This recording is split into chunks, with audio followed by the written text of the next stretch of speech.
आज आपण सर्वजण मोठ्या संख्येने आपल्या भावना व्यक्त करण्यासाठी आणि तहसीलदार साहेबांना निवेदन देण्यासाठी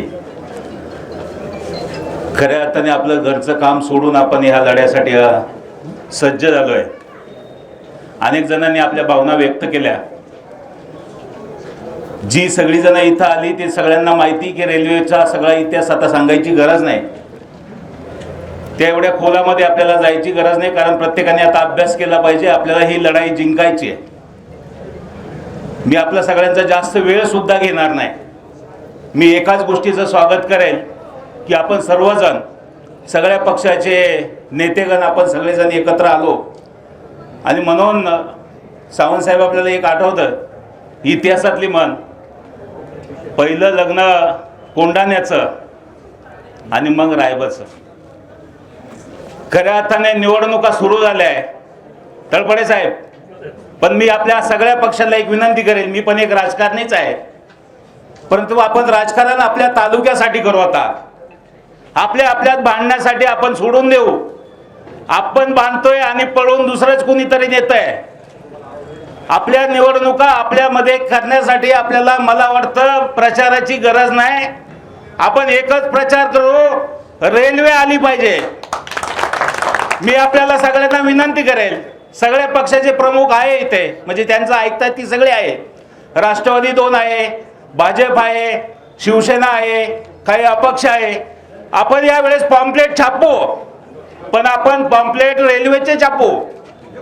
आपले उमेदवार ज्या घरात प्रचाराला जातील तिथं रेल्वेचं पॉम्पलेट देऊन गेला की मग खरं समजायचं का हा समाजसेवक आणि अकोलेकर। आपण यावेळेस वेगळा पायंडा पाडू। आपल्याकडे सगळे नवरदेव रिंगणामध्ये आहे। आपण, मी नवरदेव म्हणणार नाही तळपडे साहेब, थोडं राग मानू नका, उमेदवार म्हणेल, कारण तुम्ही सिनियर आहे म्हणून हा शब्द मी मागे घेतला। मी रिस्पेक्टिव्ह पर्सन आहे, परंतु आपल्याला काय एवढं बोलावं लागतंय, आपल्याला काय एवढं रस्त्यावर बसावं लागतंय, आपल्याला आपल्या भावनांशी कोण खेळतंय, किती दिवस खेळायचंय। अरे मला एकच वाटतंय की आम्ही सुद्धा बघता बघता आम्ही सुद्धा आता 50च्या जवळपास येत चाललोय। या अकोला तालुक्यातली भविष्यातली पिढी आम्हाला सुद्धा माफ करणार नाही की तुम्ही ज्यावेळेस आम्ही काठीवरती असू किंवा कुठेतरी पंगाव बसू आणि त्यावेळेस आमचे नातवंड पंतू ज्यावेळेस चालतील त्यावेळेस त्यांना खूप लांब जावं लागेल आणि त्यावेळेस त्यांना त्यावेळेस शिव्या देतील, तुम्ही एवढ्या दिवस तालुक्यात राजकारण करून काय करत होते।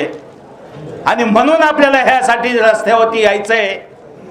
मी आता अनेक जणांनी भाषणं केली, आमची सगळी सिनियर मंडळींनी भाषणं केली, त्या खोलामध्ये मी जाणार नाही, परंतु आज शासनाला जे होत नाही, आमच्या अकोला तालुक्यावरती का अन्याय होतोय, आमचं काय चुकतंय, आमच्या नेत्यांचं काय चुकतंय, आम्ही कुठं कमी पडतोय, संविधानामध्ये जे जे पाहिजे ते सगळं आहे, तरी पण आमच्यावरती अन्याय होत असेल तर मला वाटतं आम्ही कुठं कमी पडतो हे सुद्धा शोधण्याची गरज आहे।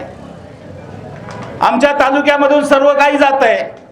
आमचा तालुका हा निर्मितीचा तालुका आहे आणि म्हणून आमचा निर्मितीचा तालुका ज्या वेळेस या जिल्ह्याला काहीतरी देण्यासाठी एक वेगळा पायंडा, एक वेगळं आकर्षण आहे ते म्हणजे पर्यटन, आणि ह्या पर्यटनाच्या नावाखाली आमच्या तालुक्यावरती जो अन्याय चाललाय, पर्यटन पर्यटन म्हणून आम्हाला काहीच देणार जर नसेल मग आमचं पाणी तरी का नेता। आम्ही दादा तुमच्या हातात खूप काही आहे, मला वाटतं पॅसा ऍक्ट लागू आहे, जर मला वाटतं पॅसा कायदा कुठं वापरायचा असेल तर पहिला रेल्वेच्या ह्या प्रश्नामध्ये पॅसा कायदा वापरण्याची ताकद आपल्याला ठेवावी लागेल। आपण उद्या भंडारदऱ्याचा आणि निळवंड्याचा उद्या ठराव करू।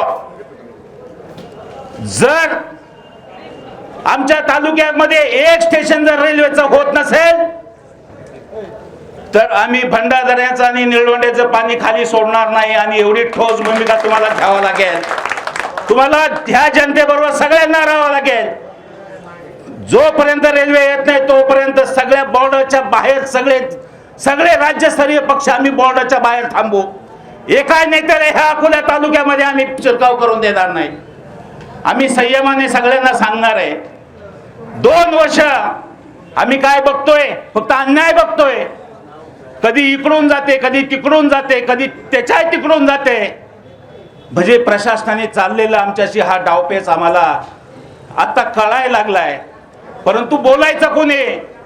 एवढ्या मोठ्या राजकीय नेत्यांच्या झुंज कोणी घ्यायची? सरकारशी झुंज कोणी घ्यायची? परंतु ताकाला जाऊन गाडगा आपल्याला लपवता येणार नाही. आम्ही सर्व अकोलेकर एकदा सगळ्यांना विनंती करू, सगळ्या जिल्ह्याच्या नेत्यांना विनंती करू, सगळ्या राज्याच्या नेत्यांना विनंती करू. आणि जर नाहीच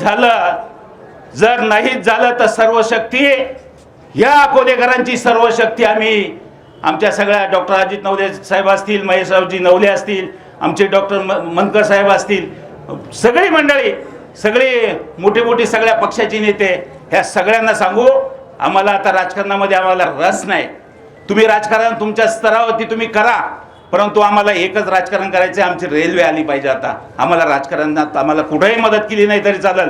आम्ही सगळ्यांच्या पायाला हात लावू, आम्ही सत्ताधाऱ्यांच्या पायाला सुद्धा हात लावू, आम्ही विरोधकांच्या पायाला सुद्धा हात लावू. कशासाठी? आमच्या अकोल्याच्या भविष्यातले जे काही आमचे प्रश्न आहे, आमच्या युवकांचे प्रश्न आहे, जे भविष्यासाठी ज्यांना जगवायचं आहे, त्यांच्या भवितव्यासाठी आम्ही तुमच्या पायाला हात लावू. राजकारण करण्यासाठी आपण बाकीचे भरपूर व्यासपीठ आहे, परंतु मला विनंती करायची आहे, ही सगळी मंडळी तळमळीने, सगळी जण तळमळीने इथे आली. सकाळपासून आपण जर सगळेजण आहे, आपला जो काही प्रोग्राम ठरलेला आहे, आपल्याला प्रांत कार्यालयावर जायचं आहे. आपल्याला पुढच्या भविष्यातल्या सगळ्या रूपरेषा डॉक्टर नवले साहेब आपल्याला सांगतील. त्यांच्याच मार्गदर्शनाखाली, सिनियर मंडळीच्या सगळ्या मार्गदर्शनाखाली हा लढा आपल्याला पुढे न्यायचा आहे. मी जाता जाता एकच सांगेल, आपण जेवढे जण आहे तेवढ्यांनी आता प्रत्येक घरात गेलं पाहिजे, आपलं पॉम्पलेट दिलं पाहिजे. अजून निवडणुकीला जिल्हा परिषद पंचायत समिती ह्या निवडणुकांना थोडंसं मागे पुढे आहे, पण त्याच्यात एक कागद आपला सुद्धा रेल्वेचा घालून आपण आपल्या कुटुंबाला जागरूक करूया. आपल्या रेल्वे प्रशासनापर्यंत प्रत्येक कुटुंबापासून एक तरी मेल घरातून गेला पाहिजे, एवढी जागरूकता आपल्याला करावं लागेल. स्वप्नीलजींनी जी काय खंत व्यक्त केली, 100% आपली जी काय पूर्वतयारी होती, अनेक जण पूर्वतयारी स्वइच्छेने करताय. प्रिंट मीडिया असेल, इलेक्ट्रॉनिक मीडिया असेल, अनेक जण सगळ्या व्यूहरचना रचताय. आणि म्हणून आपण सुद्धा अकोलेकर कुठं कमी नाहीये. आपली विनंती रास्त आहे, आपली मागणी रास्त आहे. ह्या रास्त मागणीसाठी आपण अकोलेकर सज्ज आहोत. मला वाटतं रेल्वे आल्याशिवाय आपण कुणीही मागे राहणार नाही. आपल्या सगळ्यांची साथ हवी, याच्यामध्ये बिलकुलही आमच्या मनामध्ये राजकारण नाही. ताई, पुष्पाताई आहे, अमितजी आहे, ही सगळी मंडळी आहे, आमच्या मनामध्ये अजिबात राग नाही. राजकारणाच्या वेळेस आम्ही तुम्हाला त्या राजकारणाच्या व्यासपीठावरती बोलू. ईद आल्यानंतर आम्ही त्याच आपल्या सगळ्यांचे मान सन्मान ठेवू. आमच्यामध्ये किंतु परंतु नाही आहे. 100% आपण सगळेजण आलात. काल जो नागपूरला जो काय डॉक्टरांनी जो प्रश्न उपस्थित केला, त्याचं मी स्वागत केलं पाहिजे. जो तो जास्त त्याच्या परीने लढतोय. मी सगळ्या राजकीय पक्षांना आपल्याला मोठ्या स्तरावर बसायचं आहे.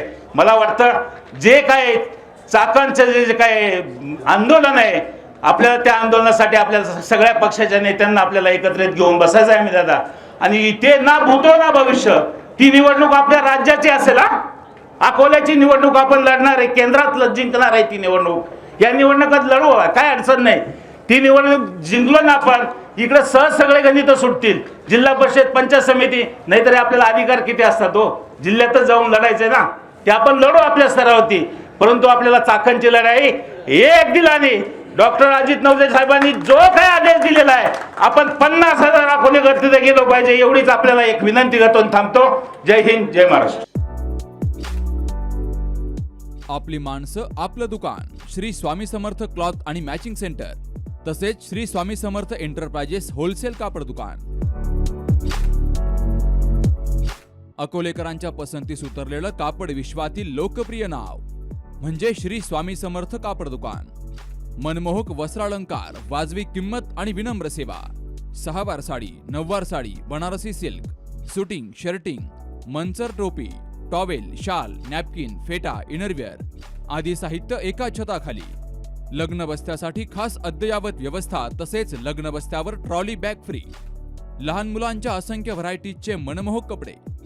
महिलांसाठी होलसेल स्वतंत्र साडी विभाग, तसेच स्वतंत्र लेडीज आणि जेंट्स विभाग. एक वेळ अवश्य भेट द्या. खरेदी करा मनमोहक वस्त्र आणि खुलवा आपलं सौंदर्य. आमचा पत्ता शाखा नंबर 1 श्री स्वामी समर्थ क्लॉथ व मॅचिंग सेंटर, अगस्ती कॉम्प्लेक्स, पहिला मजला, बाजार तळाजवळ, अकोले, तालुका अकोले. आणि शाखा number 2 Shri Swami Samarth enterprises wholesale कापड दुकान, भिंगारे गोडाऊन शेजारी, दत्त मंदिर रोड, कचेरी परिसर, अकोले. प्रोप्रायटर बेनके बंधू. संपर्क 7588 51 31 33 आणि 024 24 22 33 24.